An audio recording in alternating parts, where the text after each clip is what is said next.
You don't have to suffer as an artist. You don't have to slog and like push constantly.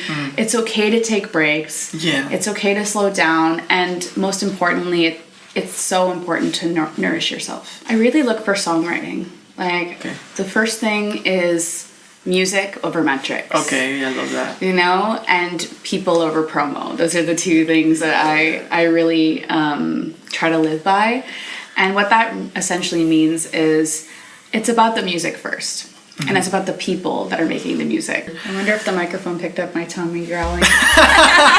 We will find out later. All right, so let's do it. Welcome to the Music Business 101 podcast. I'm your host, Luis Guinea, a seasoned musician, songwriter, and producer. With over 13 years in the industry and as the founder of Moctezuma Music Group, I'm here to take you behind the scenes of the music world. Our podcast connects you with industry professionals, exploring their experiences, insights, and success stories. Our goal? To demystify the music industry's diverse universe, from genre and trends to invaluable information. Whether you're an artist, a pro, or music enthusiast, join us to unlock the magic behind the melodies. Welcome to the Music Business 101 podcast. Hello everyone, we are back again here in our second episode of this second season at Music Business 101, and I am very happy to be here having a very special guest. This time we're gonna have a very nice conversation with Mallika Guhan, which is the A&R and Label Manager of her own record label called Behave Records, right? So I'm really happy to have you here, Mallika. Thank you for coming. Thanks for having me, Luis. Yeah. So, well, Mallika, please tell us a little bit about your path into the music industry and the creation of Behave Records. How did you get to this? So for me, my entire life was immersed in music. So what does that mean on multiple levels? First, I started off, learning piano at the age of 5. Nice. My mom took me to go see a jazz band. And she was like, which instrument do you want to play? Wow. And I said, I want to play the drums. And she was like, pick another one. So I chose piano because I thought it was really cool. And so learning to play music, but was one level, being classically trained and exposed to classical music from a really young age kind of opened up my listening.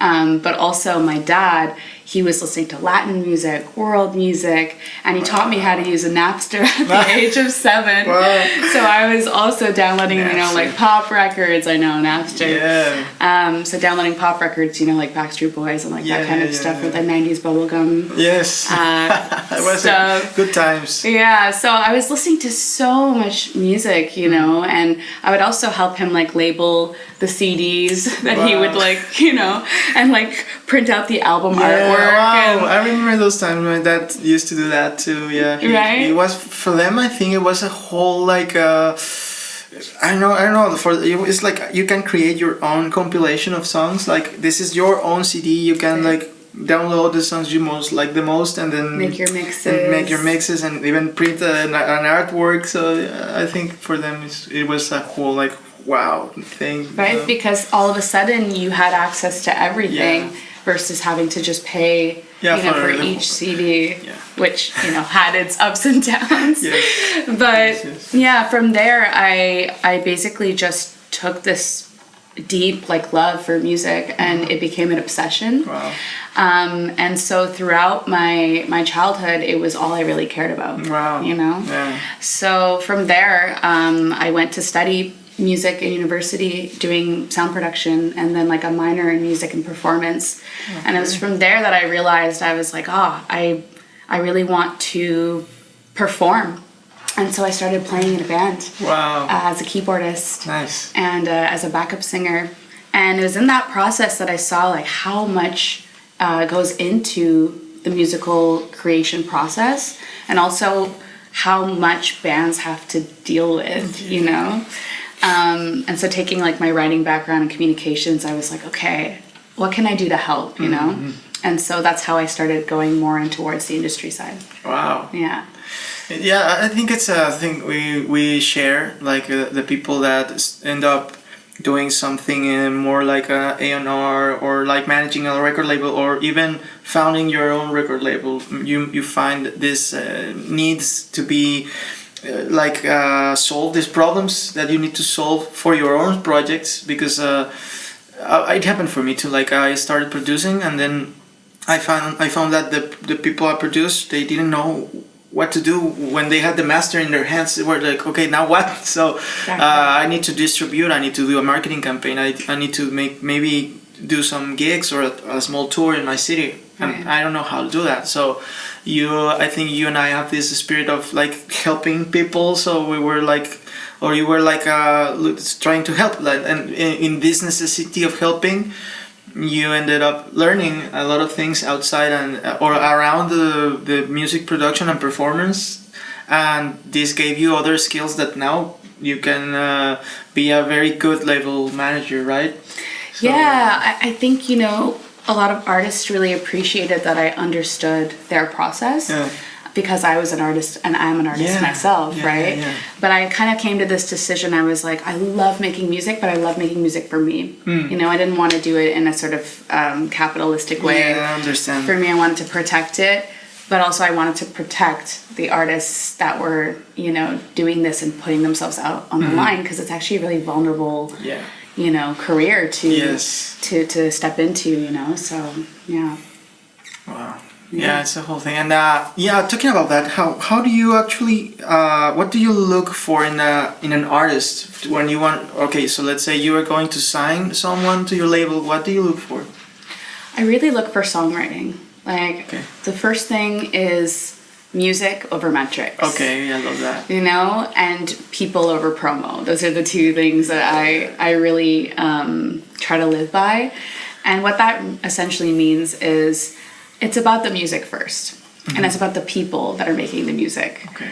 Because what happens a lot of the time is that we start to like look at the numbers, or we start to look at, you know, what people look like and what they're doing, and, you know, how much of a splash they're making. Yeah. And we get lost and we don't look at the humanness, you know, behind the actual artist. And I think for me, the first thing is, what are you doing, you know, with your music? Do you have something to say?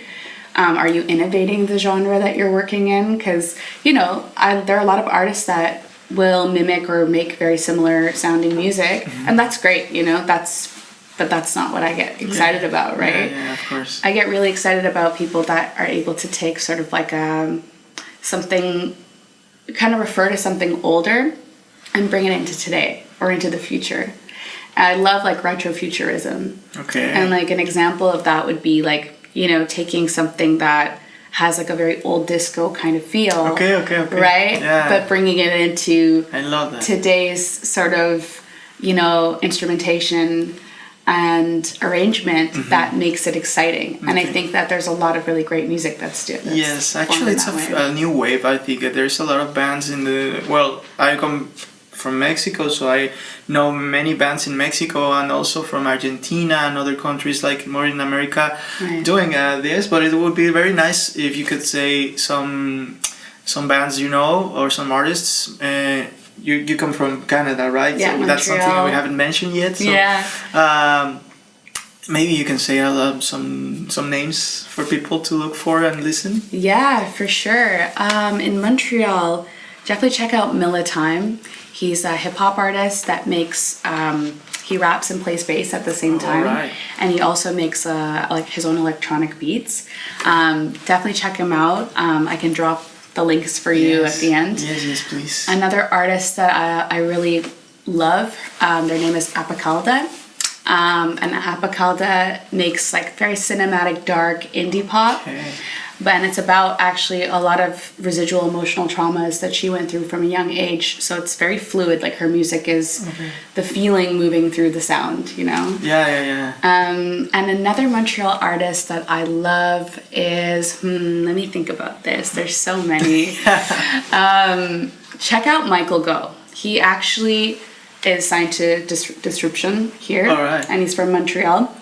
And he makes really cool indie pop as well, with but it's complex, you know. It has something that's different than what your average indie pop has.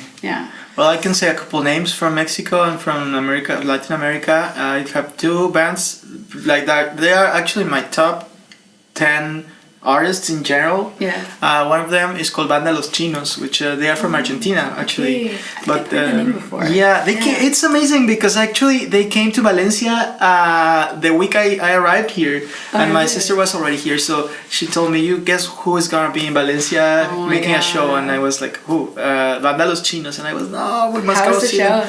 The show was great. It was so good, So and good. it was in this place we've been already, Local Club.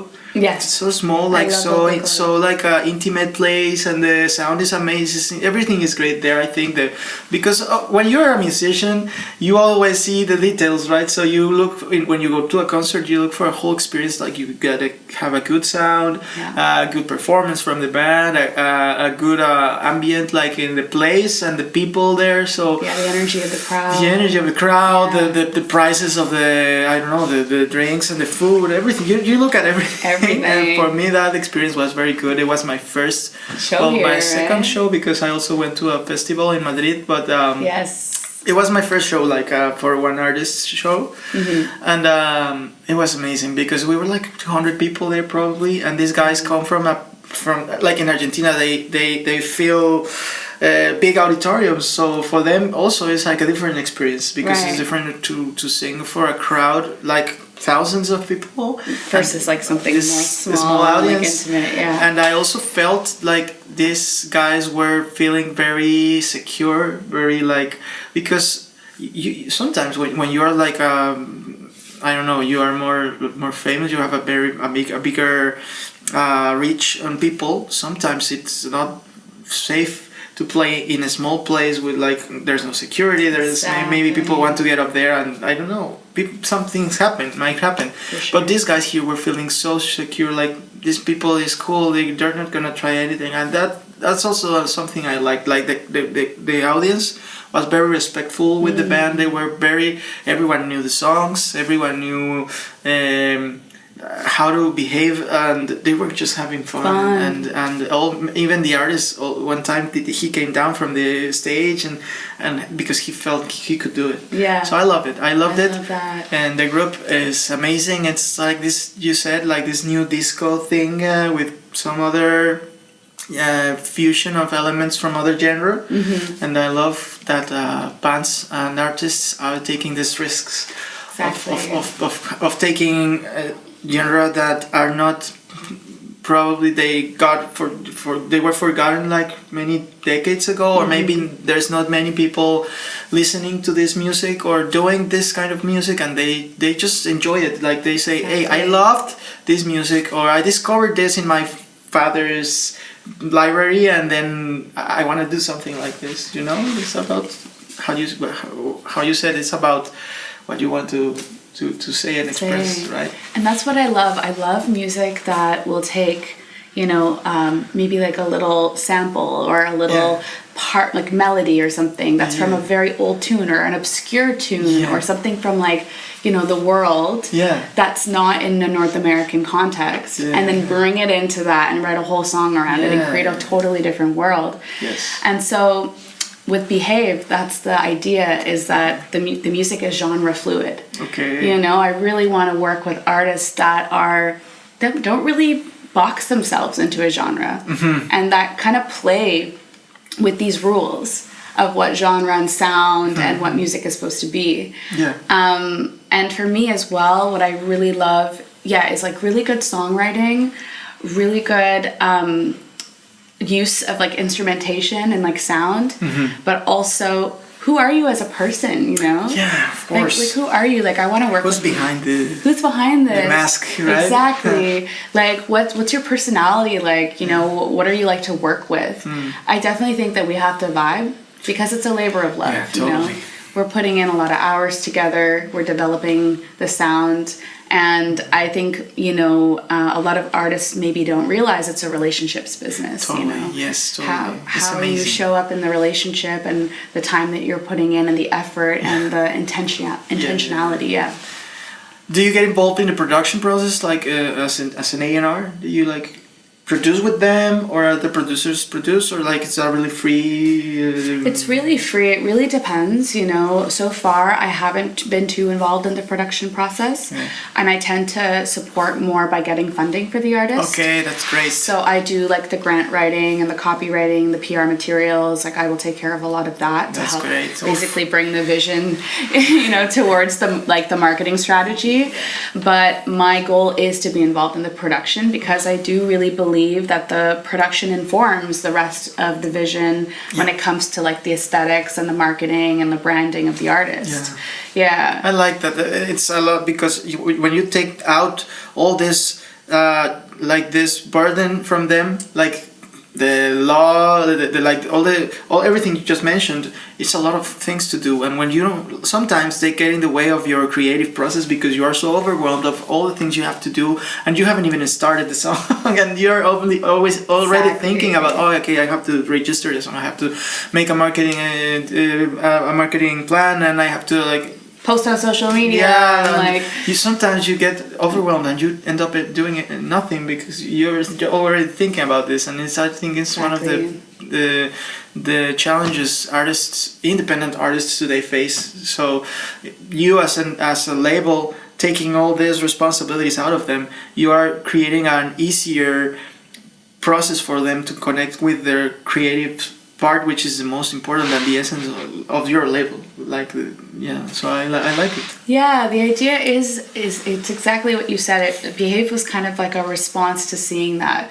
I saw how much went into like booking and managing, and there's a reason why artists have teams, right? Okay, yeah. But when you start at the emerging level, you don't have the income to pull together a team, and so I was working with artists one-on-one to get rid of, you know, some of these tasks that were burdening them from being able to fully be free in their creation. Because I'm like, imagine what you can do if you actually had that space and you weren't worrying about all these different things.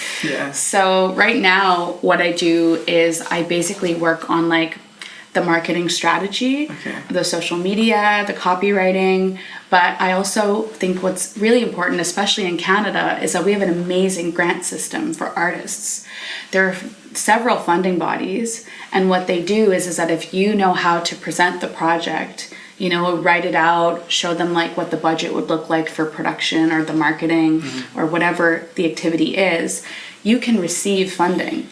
I just got one of my artists $23,000 to make her album. That's amazing. You know, and I think that that's amazing that the Canadian government is willing to invest into artists, and they also invest into music companies and not-for-profits. Yes, okay, also that's a non-profit. That's something also we haven't mentioned yet. So. So Behave is a not-for-profit, and the reason I wanted to, it actually segues perfectly into this conversation and what we were talking about, is that because of the amount of grants that are possible, there is this possibility to have it be something that pours back into the cultural sector. And so that's why I wanted to have it be a not-for-profit, but also bring it into, you know, can we create mental health resources? Can we create, you know, opportunities for young artists, like create a sound camp for girls and like gender non-conforming youth, you know, which we'll talk about a little bit more with my work with Rock Camp. And my experience of working at POP Montreal, which is a music festival in Canada, they're also a not-for-profit. So I kind of found myself always working with not-for-profits and realizing the power that they have, especially when it comes to funding, because they can basically receive funding, pour it back into the work, and that goes into, you know, the music scene or the cultural context, like in Canada. So, amazing. I love it. It's very disruptive. Like it's also revolutionizing the whole system. I think it's creating a new way of doing music business, right? Yeah, it's like exploring a different model of record exactly. labels. I love a different model of label. Very interesting on that. So maybe you guys that are watching or listening, maybe you would want to dig more in these different models of doing records and being an artist or managing a record label. But it's very interesting. Why Behave? I wanted to ask you, why Behave Records? Well, you actually said it yourself. It's being a disruptor. You know, I was told my whole life to behave myself because I had this sort of rambunctious spirit. And yeah, I loved the name. I actually stole it. I will say really? that. Yes. My previous band, their project was called Behave before we changed our band name. Okay. And they put out one record and then they decided to change the name. Oh, yeah. And one day they were I was like, I'm like, I get why you called it Behave, you know, and I was mentioning it to a friend. And he was like, exactly, you get it. And I was like, well, okay, this is a great name for a label. So we had an agreement. I was like, you can keep the band name as your producer name, you know, because now he makes music as a DJ producer. Right. He's called Casamato. You should check him out. Casamato. And then I decided to take Behave and run with that spirit of, you know, disrupting, doing something different, not falling within the lines with the genre as mentioned. So that's why Behave. I love it. I really like it. Mallika, can you tell me more about what actually sparked your interest in working in this field? So how you eventually it led you to here where we are now? Yeah, for sure. I think when my band, you know, decided to go in different directions, and I was already naturally booking shows for the band. We had played POP Montreal, actually.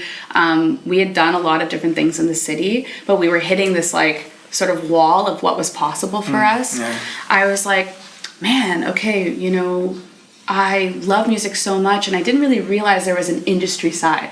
Because in Canada, the music industry is tied to the US music industry. Okay, yeah. And there's no music business schools, there's no programs, and music universities, like the programs in universities, they don't teach music business at all. Wow. So I was like, right, there is an industry side, you know, and I figured out that my strengths were really in writing and marketing and strategy, because I did a communications background.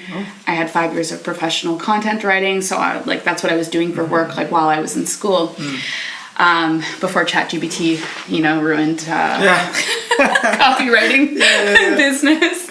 But you know, so I started to work with artists just naturally. I was like, you know what, I'll create like a small package where I can do, you know, the press and media campaigns for artists. And I learned this by working with interning with a local record label that was doing PR for emerging artists. Okay. So I started doing that myself, actually during the pandemic. Wow. In 2020, when everyone was like, emerging artists still wanted to put out their music as a response to like what was going on in the world, and also with, you know, the channels being a little bit less saturated because, you know, the bigger artists were holding back on their releases. So that's how I got started. I started off just working with artists in that way, networking, providing value, in helping them with, as we said, those things that can kind of build up and make it difficult for them to focus on their music. But my heart wasn't in PR, and PR has changed a lot now. You know, it's more about paid media. Yeah. It's more about copy pasting people's press releases instead of writing something authentic about their music. And I was like, you know what, this isn't really for me. I want to go more into the side of A&R and the musical process and creation.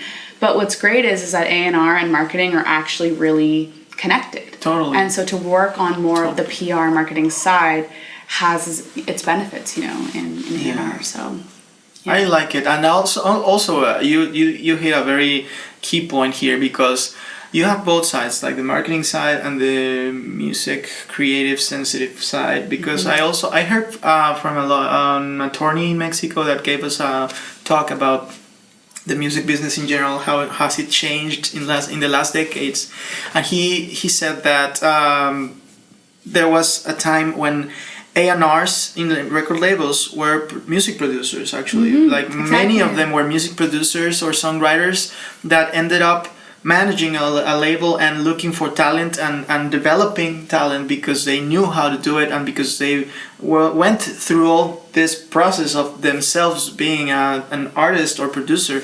But in some point, A&Rs changed from being producers to being marketing agents. So they started to focus more when looking for talent on these things you said, like, okay, what are his numbers, or what are these projects, like, where is it going to be in the future, how much money is it going to make. Exactly. Because also the people the people that put the money for the projects, they also looked at things as an investor's point of view. Of course. So they were like, Makes how sense. can we get more money, or how can we get back the investment in less time?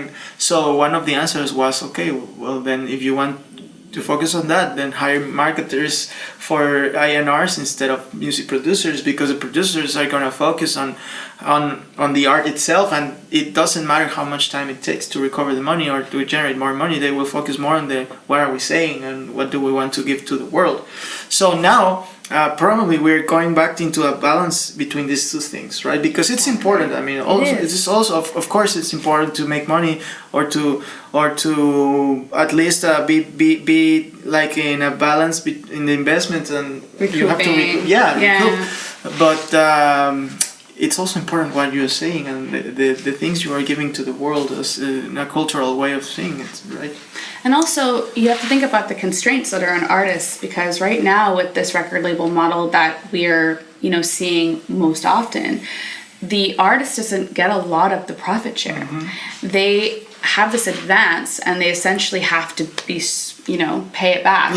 And that's very stressful. Yes. And I think that people don't really recognize it. They glamorize it, but they don't really see how much stress it puts the artist under. Yeah.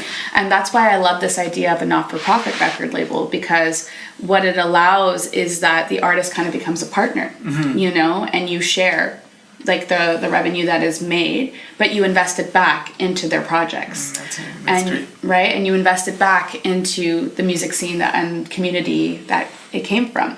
And part of the issue too is that the industries and the scene, there would be no music industry without music scenes. Of course, yeah. And, but there would be music scenes without the music industry.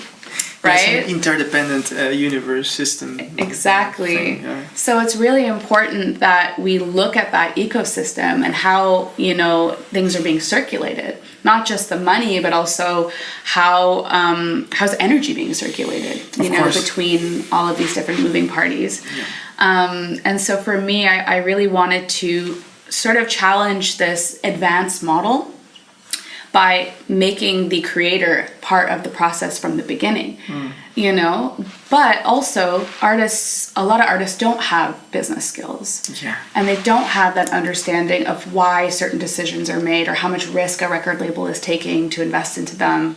And so creating, resources or sort of process where they're learning as well why we do certain things a certain way, but also having a bit more fluidity and less like rigidity around, how we approach this, because it's important. Every artist is different. Yes. And there are labels that are doing that where, or even distributors, like Believe Music as a distributor. No one, contract or deal looks the same, because it's fluid to every artist and their needs. Yes. Some artists need more development, other artists need more resources and just support. In terms of, whether it's funding or whether it's support in their marketing or, so while I, love to focus, less on the metrics, I do also really believe that the artist has to have some understanding of like a little bit of the business and be willing and be coachable, as well. Totally. Yeah. He wants, they must be open to be educated, kind of. Because a lot of artists, they don't care. Like, I don't care. You just do the numbers. Let me do my music. But I think that is also something that is changing a lot. For sure. There's more every day. There are more artists wanting to know, because many of us, as you said, we do everything. So we need to learn. Exactly. And, I was just speaking to somebody in our program that said, like, they ended up in a really bad, record deal, where essentially, like, like the company fell apart, you know, because of a really bad contract, and them not knowing and understanding the contract is what led to the demise of their record label, you know. So it's so important that understanding of like, what deals are you signing? How much royalties are you giving away? You know, what kind of clauses are in there that are what is supporting you and what is, you know, out to get you, you know, because it's so important, or at least having like a friend that is savvy in these things, right? That's what I was going to say. Like, I think it's a lot of putting your ego aside, because there's this artist in Mexico that is not a musician actually. She's more like a influencer, YouTuber, but he has a very sad story because his manager for so many years. He stole a lot of money from him, and he realized that years later. Right. But the long story short, he says that the thing was that when he signed the contract, his father offered him to help. His father is a lawyer, and his father offered him, okay, let me see your contract, and he was so arrogant. Because at the beginning of his career as a YouTuber, his father didn't support him, so he was like, "Now you want to help me." But because of this ego in the middle, he was blind, and he decided to read the contract himself. He didn't understand what he was signing, and in the end, he was giving his manager all the rights for his brand. So now even he has to pay the manager for using his own name, you know. It's so sad, and that was because he was not. I don't know. The ego is so hard. But it happens all the time. It happens all the time. Yeah. It happens to like the biggest artists in the world, and that's why, you know, with Behave, I really want to have like a resource and education component where young artists, emerging artists can come and like learn about contracts. That's great. Learn about, you know, because like I said, there's none of this in Canada because there's no music schools, music industry, business programs.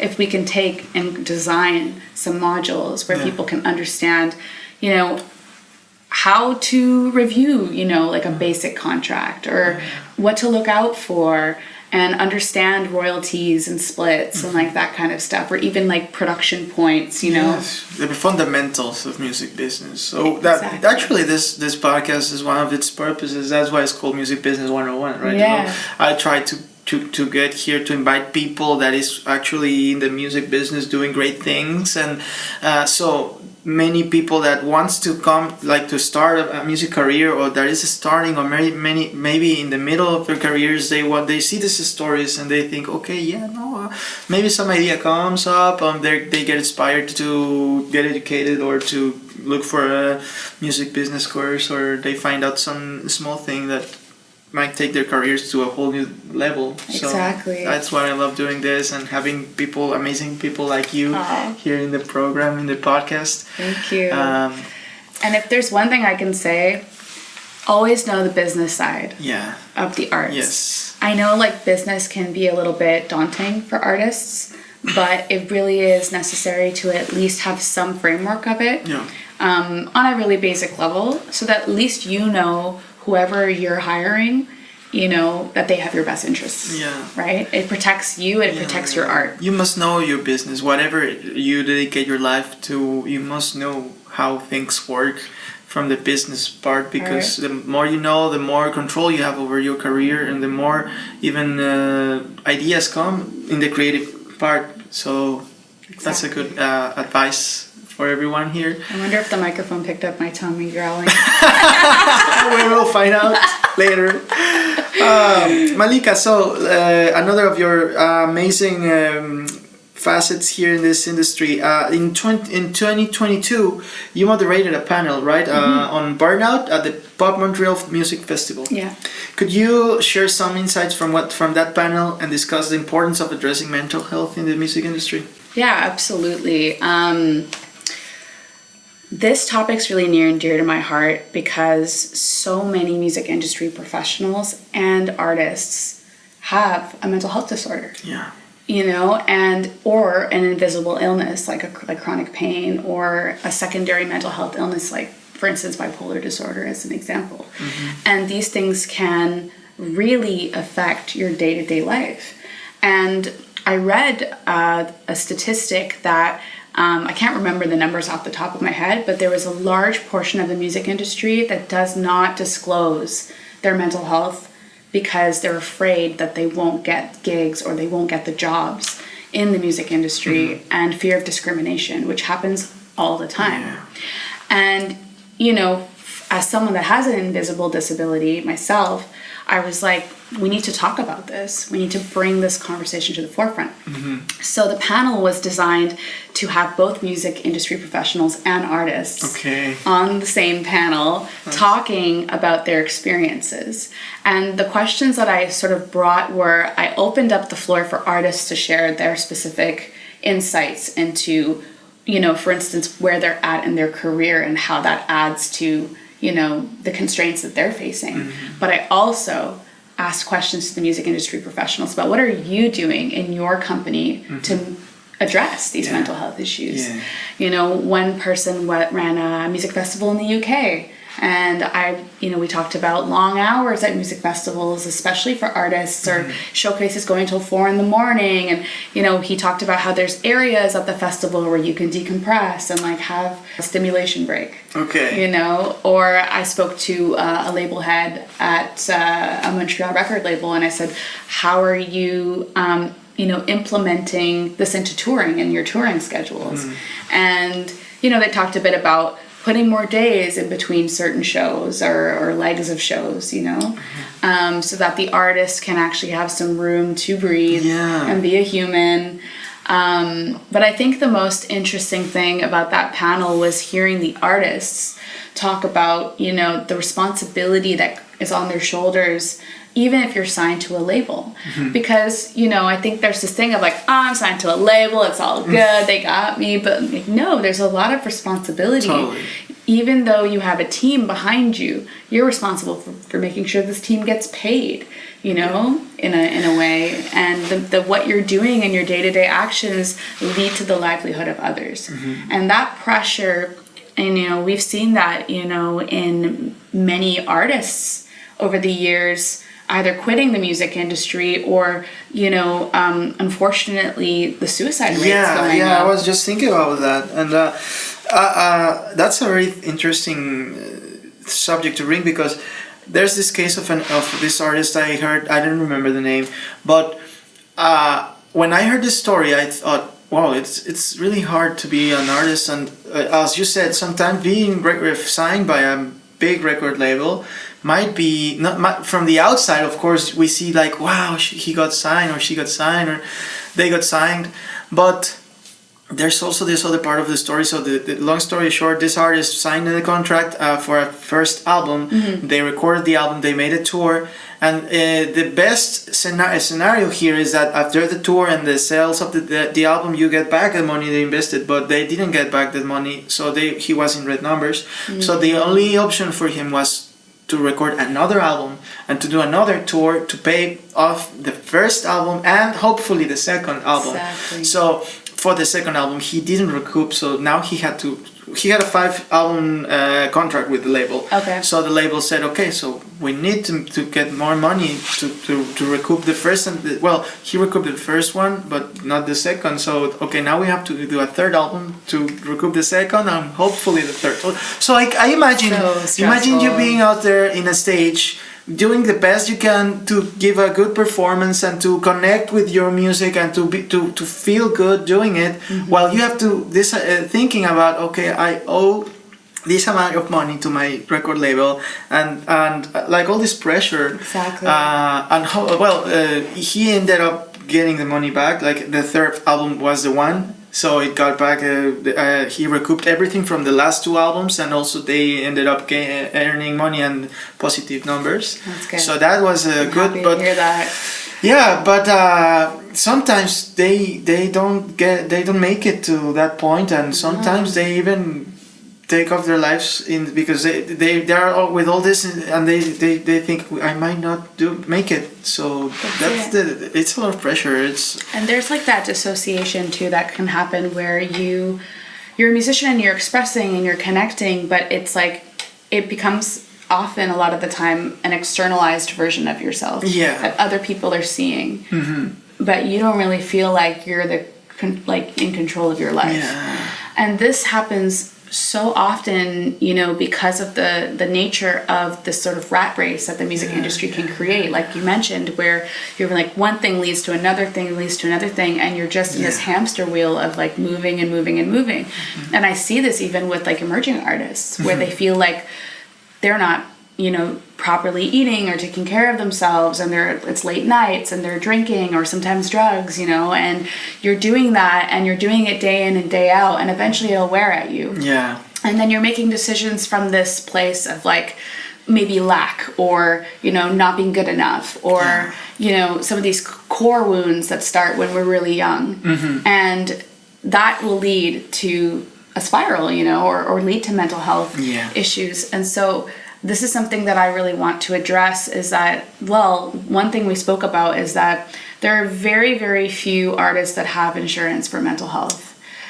Why? Record labels don't want to pay for it. And like any other employer, you should be able to receive benefits. But because the industry is, very privatized and, very contract-based, and there's no salary or whatever, artists end up having to purchase their own insurance, and that doesn't necessarily, it's not really something artists are thinking about, right? Actually, if there's artists listening to this, you can actually put that on the table when you're signing a contract, like, okay, I want to have insurance for mental health. Or I want the record label to pay, as long as I have this contract, some therapist, whichever kind of therapist I need or want, like group benefits. And record labels, you can provide that for your artists. It's really not a huge expense to get group benefits. And if anything, it'll benefit it'll benefit your record label because the health of your artists and employees are going to be of a higher quality, a higher level. Totally. And that is something I really want to bring into Behave, is to have a mental health fund. That's great. And there are other record labels that I've seen do that. Royal Mountain in Canada, the Canadian and US record label, they do that. Nice. They've created a mental health fund. They allocate a certain amount to each artist that they sign.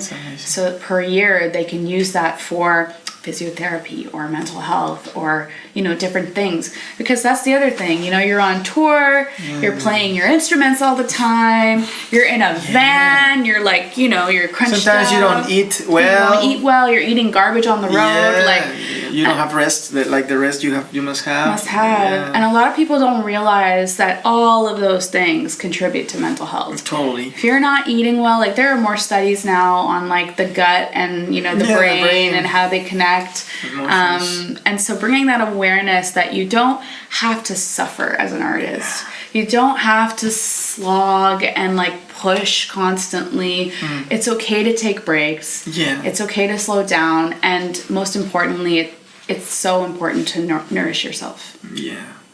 I love that we are starting to think of these things, and there's every day more people like you looking for the wellness of their artists and the people that are in their companies, because it's something important, and it contributes for everyone, not only them. So we need to protect our artists on all fronts, right? Lawyers protect artists from the law point of view, or managers will protect artists navigating between the artist's world and the outer business world. But I think as labels and entities, music companies, we need to treat artists like they're humans and that they're people. And that means, giving them the standards that we all deserve, Totally. Totally. All right. So going on to another subject that I would like to bring to the table with you is about the Girls Rock Alliance Rock Camp in Montreal. So what can you tell me about this? How did you get involved in this and the impact it's generating, or it generated?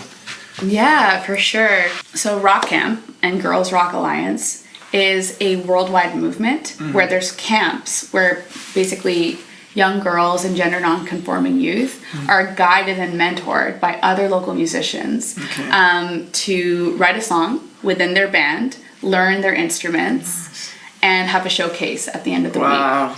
And the showcase is at a real venue, which is such a cool opportunity because it's for kids that are ages 10 to 17. Nice. Wow. So, you know, they're starting out, they're sort of learning to take their musical skills and develop them, but also they have that mentorship from people that they can look up to.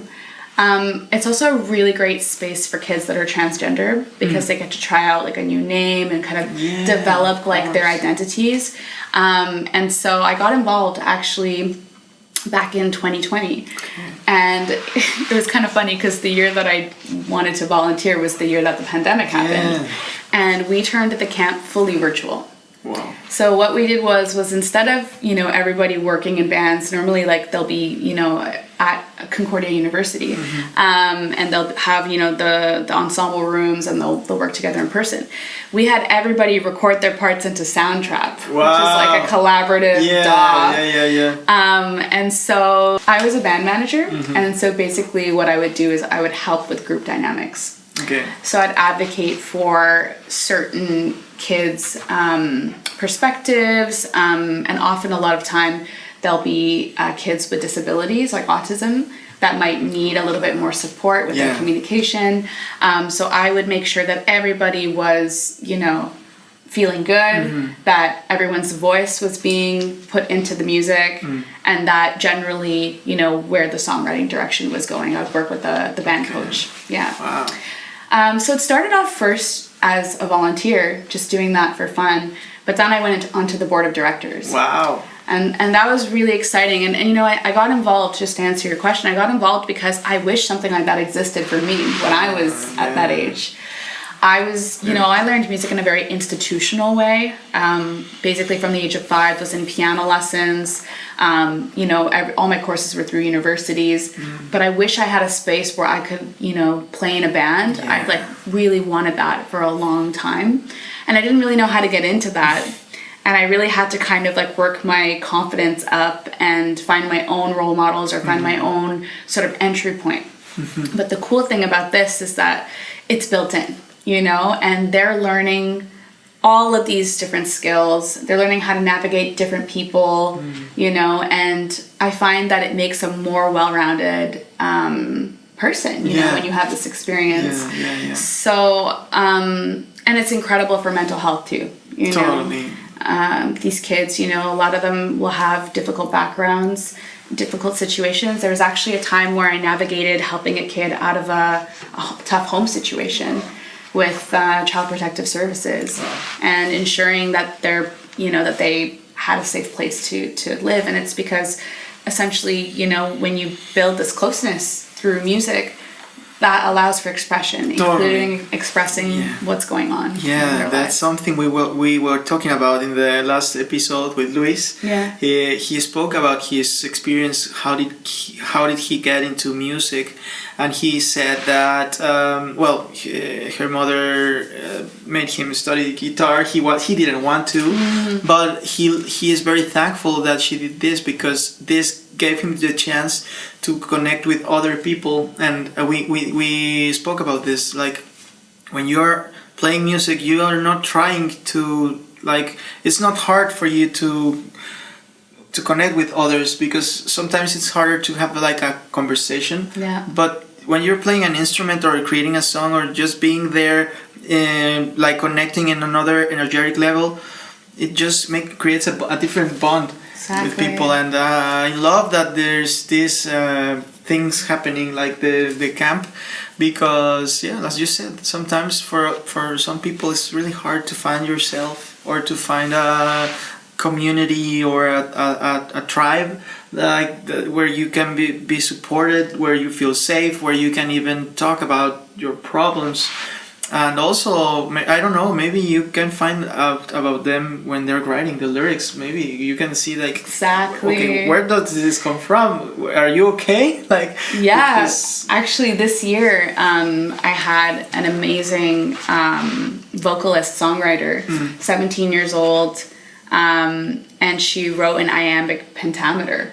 And she had this way of being able to write lyrics that was so advanced, but struggled a lot with connecting in the group. And so we sort of navigated in increasing her capacity to work with others, while also allowing her to work in a way that felt comfortable for her. Like, we found this balance. And I think it's important, you were saying something about how, these spaces allow people to express.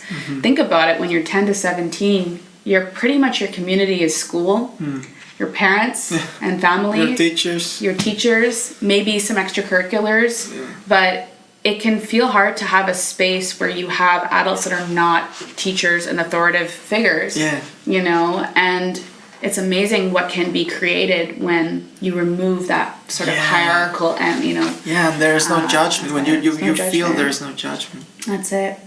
I love it. I didn't know the about this. It's really cool. I hope there's more things like this in other countries.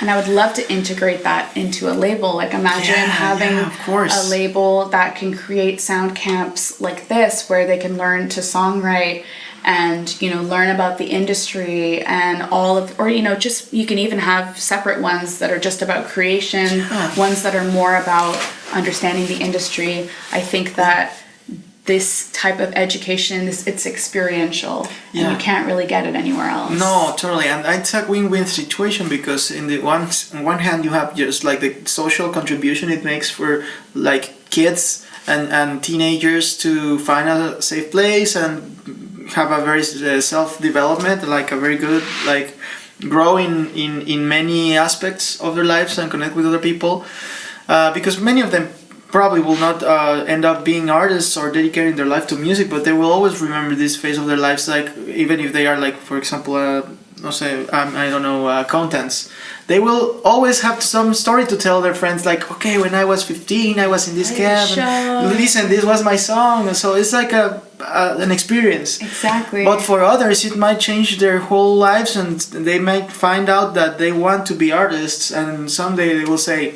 like, if they get invited to my podcast, so I'm gonna ask them, how did you get into music? Oh, I went to this camp and they changed my life. You never know what's gonna happen. So I love that you are amazing. And that I love that you focus your leadership abilities to a lot of things that contribute in a different way to not only the music industry but people in general, like people's lives. I appreciate that and admire a lot that from you. Thank you. And I think people listening to us is also probably thinking the same. So I'm really happy to have you here and talk about all this. We are reaching the end of the podcast, but before leaving, I would like to know more about you, about the future of Mallika. What exciting projects or endeavors are you currently working on, and what can we expect to see from you in the future? Awesome. So this year at Berklee Valencia, I'm really rebuilding Behave. It was a PR company. Now it's transitioning to a label. So just developing skills in A&R, meeting different artists, but also connecting Montreal artists to Valencia. Wow.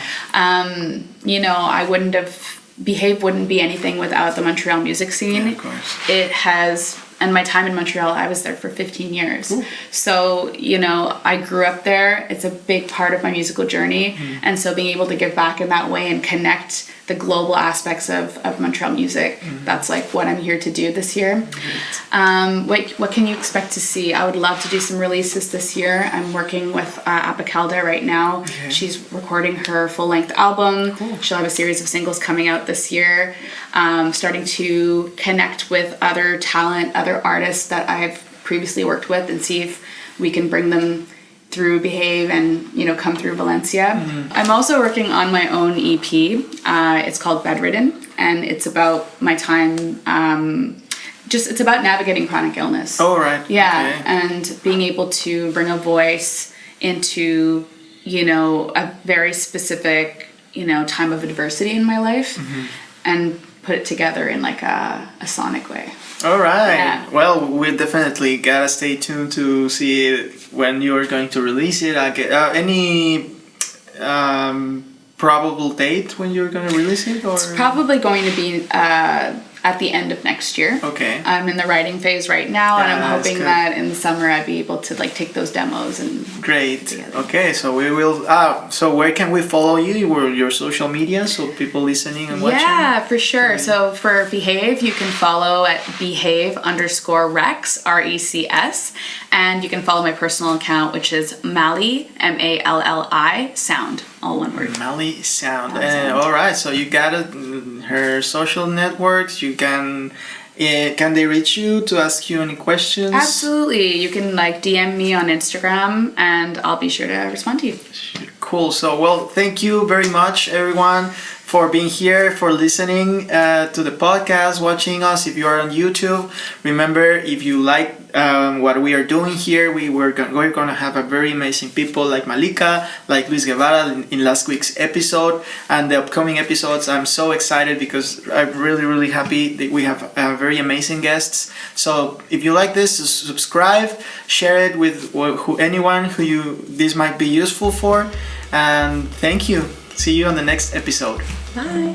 Thank you for joining us on this insightful journey through the melodies and bits of the Music Business 101 podcast. We hope today's episode resonated with you and provided valuable insights into the music industry. A big shout out to our incredible guests for sharing their expertise and experiences with us. We couldn't do this without you, our dedicated listeners. Your support means the world to us. If you loved what you heard today, please subscribe and spread the word. Together, we'll continue to explore the dynamic world of music and the stories that shape it. As we part ways for now, remember that music has the power to inspire, unite, and transform lives. Whether you're a musician, a music enthusiast, or someone seeking the magic of a great tune, keep the music alive in your heart. Stay tuned for more fantastic episodes with industry leaders and creative minds. Until next time, this is Luis Guinea signing off. Keep the music playing, and we'll catch you in the next episode. Thank you and farewell.